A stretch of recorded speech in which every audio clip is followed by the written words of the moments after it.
Hi, welcome to the Soul Talk at Ascent in Sfat, Israel.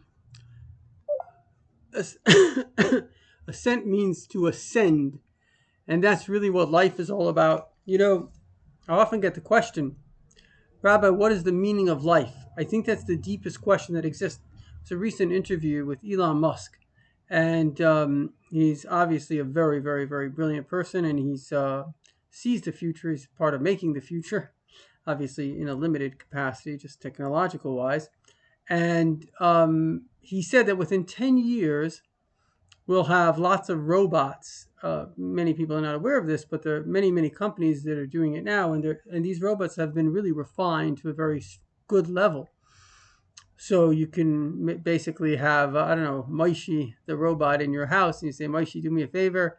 Will you go crack an egg and check it according to Chabad standards and, you know, make an egg for me? It's an interesting halachic question, which is that a fire actually has to be turned on by a Jew. It has to be Bishul Yisrael. So if your robot turns on your fire for you, is it still considered Bishul Yisrael or not? That's a question for the rabbis.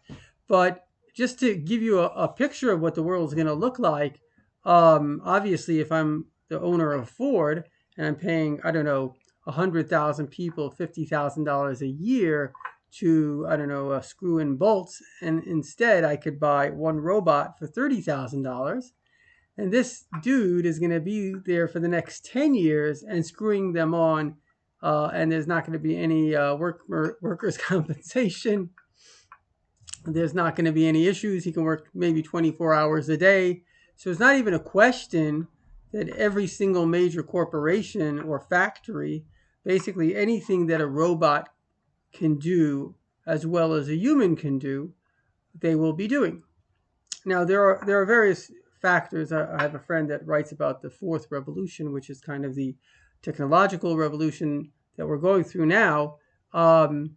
And basically, he says, well, there are certain jobs that humans are better than robots. We're obviously better at giving love. There are soft skills that are very, very important in life. And they're very fine. Humans are very, very, very, very, very clever. We may not realize it, but we can sense various emotions and little nuances, which robots are not necessarily that good at. But the bottom line is that when it comes to the production of a car, for example, there are already factories that are basically all robots. Now, it doesn't necessarily mean a guy walking on 2 feet, but it could be a mechanical arm that moves out and does something. So we're already talking about living in an age where machines are doing a lot of the work that we have. And a lot of us don't realize that that is already going on as we speak right now. So they say, excuse me, if you had to pay people for the technology that goes on in your own home. So imagine you had to pay people, I don't know, to keep your food cool, to bring logs, to light a fire, to turn on the water. You would have 40 servants. You know what 40 servants is? Imagine paying 40 salaries. That's what your technology in your home, which are basically robots, they're machines, are already doing for you. So we're already living in a life which is very much dominated by machines doing things for humans. But it's going to have a very interesting impact. And the reason it's going to have an impact, and this is the core thing that's going to happen, which I think a lot of people are not aware of, because people often think about, oh, the robots are going to come and then we're not going to have, let's say, jobs and this and that. So first of all, I think it was the World Economic Forum. I forgot when I saw this. Maybe it was 2020. So they did say that there were going to be a loss of, I don't know, 90 million low-paying jobs in the next 5 years, which is actually now. But there will be 95 million higher-paid technological jobs, and there's a fortune of technological jobs that are looking for people as we speak right now, because robots obviously need factories to make the robots. They need brains. They need, you need cybersecurity. There are many, many things. So it's not like humans will be out of work. But there's a big but here. Um, what is going to happen, what Elon Musk spoke about, is that the cost of the production of a product will drastically go down. So they say that an iPhone, you might think an iPhone is really expensive. I don't know what the prices are, but let's say you get one new for $500, right? Well, if that wasn't made in China, where the cost of labor is cheap and good, and let's say it was made in America where the cost of labor is more expensive and maybe not as good. The Chinese happen to be extraordinarily dedicated workers. So that same iPhone would cost $3,000. So now you see how the cost of labor itself is a massive factor, 2,500. So that's about 5 times the price of the phone. That's what it would cost if the labor costs were more. But what if the labor costs go down because Chinese workers might be cheap and good, but they still cost money? But what if you had robot workers? And now all you need to do is invest in the robot, and now your cost of labor basically goes down to zero. So that same phone can basically be sold for $5 because the technology, the actual components in the phone are not expensive. It's a very small thing. If you took a little bit of dirt, basically everything in the world is made up of 24 compounds, at least organic material. So if you just take this little phone and, there's another factor that's coming up, and there are people working on it right here from Tzfat on, hopefully Hashem should bless them with a lot of success, but basically creating fusion. And fusion would be like an unlimited power supply, like a battery, that this one battery can go on and power half a city for 10 years. We're talking about massive amounts of energy for free. Now, I don't know if you know this, but 50% of the energy used in America is used by factories. So again, when you're buying, a car, you're not only paying for the labor, you're not only paying for the parts, and of course the scientists and all the time and effort that goes into making that car, you're also paying for the electricity used to make the car, and that's a significant amount of money. So once electricity goes down to basically zero, and labor goes down to zero, that means, again, the actual parts of the car, what is it? It's metal, right? And so the metal itself, the metal and the glass, are not that expensive. The technology, the computer that I'm using right now, let's say I don't remember what it cost me, I'm just making it up, but let's say it cost me $2,000. What am I paying for? Well, I'm not really paying for the parts of the computer because, it's not a big deal. You could buy a table which is much bigger, or a big piece of art for $500. You're paying for the technology, the amount of time that it took people to come up with it, the scientists, the marketing, obviously the middlemen, and of course you're paying for the labor to put it together. So once that labor goes down and the cost of the machinery itself goes down, electricity goes down, and these two things are going to happen certainly within the next 10 years, basically goods will become like a calculator. Imagine the cost of the first calculator, right? The first calculator was like the size of, maybe exaggerating, but I believe like the size of a football field in, an IBM thing just to do a calculator. Now you can buy that same calculator for less than a bottle of water. You can buy a little calculator for $2 and a bottle of water will cost you $3. So something that cost maybe before $1 billion can cost literally $2 later. Why? Because right now the actual production of that calculator is very, very cheap. So before it was a big thing. It took a lot of time and a lot of effort. But now it literally can be done in the tiniest a fraction. Maybe a machine can just spit them out. So it doesn't cost anything. So it can basically be free of charge. So we're looking at a world, and these advancements, particularly with AI, I have a video called Souls on Fire. You should check it out. But basically, a long story short, what happened was this guy had this 15 minutes, he was dead, a near-death experience, and God showed him his whole future, including up to the coming of the Mashiach and a little bit further. And one of the things he said was that there was just this abundance of technology that actually allowed everybody abundance. And that's what's happened. We're just at the very beginning of AI. We haven't even scratched the surface. In a certain sense, we're even at the beginning of the internet. People are coming up with new innovations every single day. But what AI is going to do, because technology is built on technology, is give us better and better and better tools that will make life basically easier and easier. And then we come to Mashiach. Because ultimately, what is Mashiach? Mashiach is la yilmedu ish asachiv ki kulam yedoisi. Nobody will need to teach each other, for all will know me. And la yia esa kol ha'olam ela ladasas Hashem bavad. The whole purpose of the whole world will be to know God. So think about this. A world in which nobody really has to spend much money. You might have machines that can just produce, greenhouses and everything happening with like incredible, the fruits and everything that would grow. Everything can be there at these incredible speeds and incredible abundance.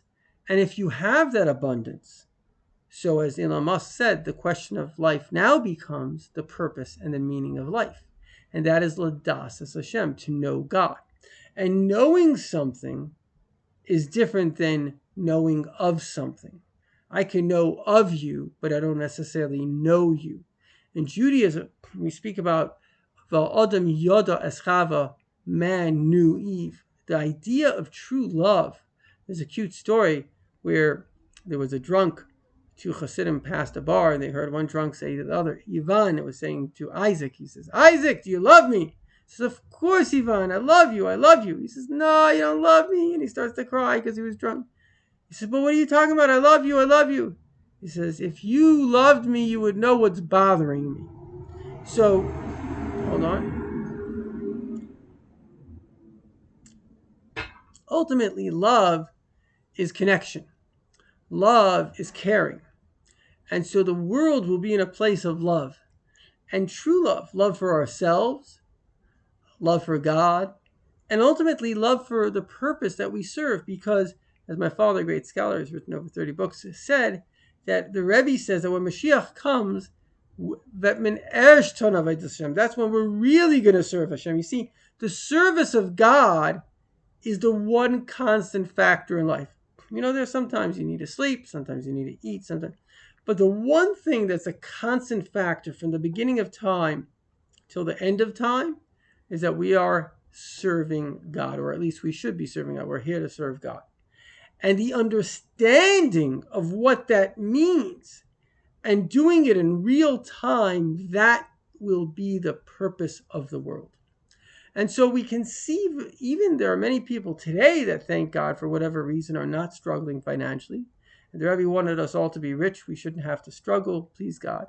But the point is that there are many people that are in this position now, that money is not a concern to them. So what is a concern to them is the purpose and the meaning of life.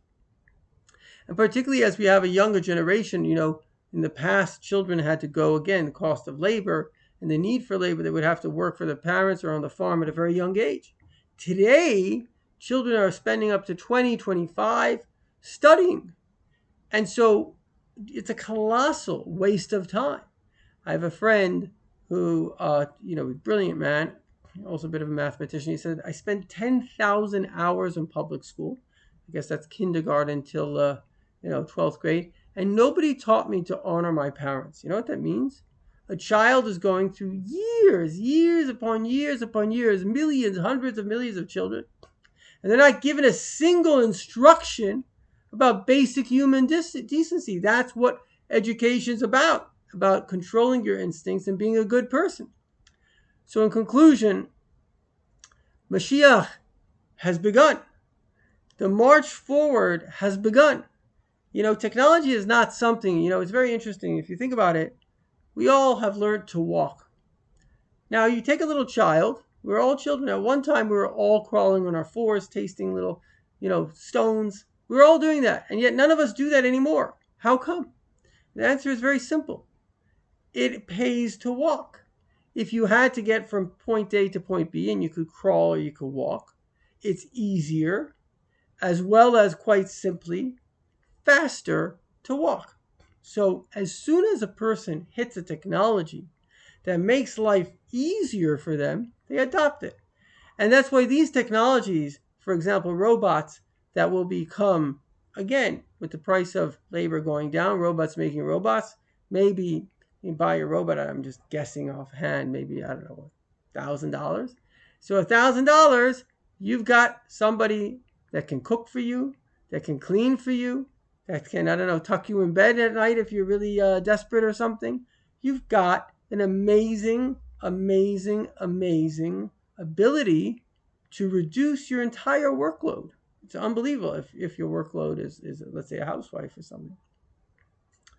So this leads us to the conclusion of this class. And basically the summary of it all is that life is progression. It progresses physically, but mainly it progresses spiritually. The physical progression is a result of the spiritual progression. And where we are spiritually today is in a world in which, like the infinitely wealthy person that never has to think about money, we have so much information, so much Torah, so much Chassidus. It's daunting. I would love to learn all of Chassidus. I would love to learn all of Torah. Frankly, I don't see how I can do that in the next 50 years. There's just so many books. But that's amazing because I'm swimming in an ocean which is accessible to me. And it wasn't accessible even 100 years ago. When the Rebbe became Rebbe in charge of Kahos, there were, 10 Chabad books out there. There was a Kotei Torah, Torah Or, Derech Mitzvosecha, a couple of books. And the Rebbe unleashed, when the Rebbe Rashab passed away, before he passed away, he said, Ich gehe in Himmel und Duchsavim lo zechayich. I'm going into heaven and I'm leaving over the manuscripts for you. And the Rebbe took these manuscripts, the most precious ideas in the world, and he published them. We're swimming in an ocean of godliness. It says that Kamayim, how does it go? I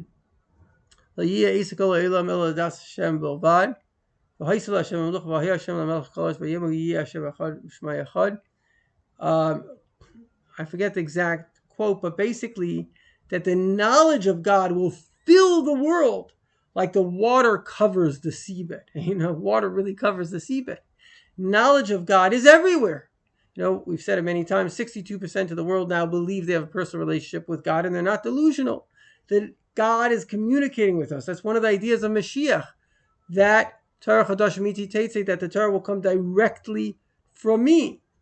And so the idea is that basically Hashem's infinite connection to us, infinite inspiration, infinite downloading to us more and more ideas so we can forever grow. It's an amazing thing when you think about it, because most of us think we live in a finite reality. I remember I was walking once in New York.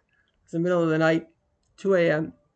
This kind of really eccentric rabbi stops me. He says, "You want to know what the mind is?" And I thought I'm a clever guy, So I said, yeah, tell me what the mind is. He says, the Rebbe says the mind is its perception of itself. And I was like, wow, that's amazing. The mind is its perception of itself. So, it's just like the stomach. You're full. You had a meal. You're full. But really, 2 minutes later, you're going to be hungry again because it's a cycle. Whatever you know now will become past knowledge, and there's new knowledge awaiting for you. There's infinitely new knowledge awaiting for us, each one of us. And not only knowledge in terms of another breakthrough, but deep, deep transformative knowledge, deep knowledge that will help us grow, help us transform. That is what's happening. And when Mashiach comes, each and every one of us will have, it says every tzaddik will be like, have a tent, and the Shekhinah will be on the tent, and everybody will be singed from the fire, from the Shekhinah, which means, if I understand it correctly, that we'll all be publishing these little booklets. Oh, look what God told me now. Look what this insight, look that insight. And we should be doing it. We should be on the web. We should be spreading knowledge. Today, as never before, has been easier to reach the whole world. So let us live Mashiach now, because we're already in the beginning stages of Mashiach. Let us enjoy the godliness, spread the godliness, and bring godliness to each and every one of us so we could have amazingly beautiful, happy lives. Thank you so much for watching.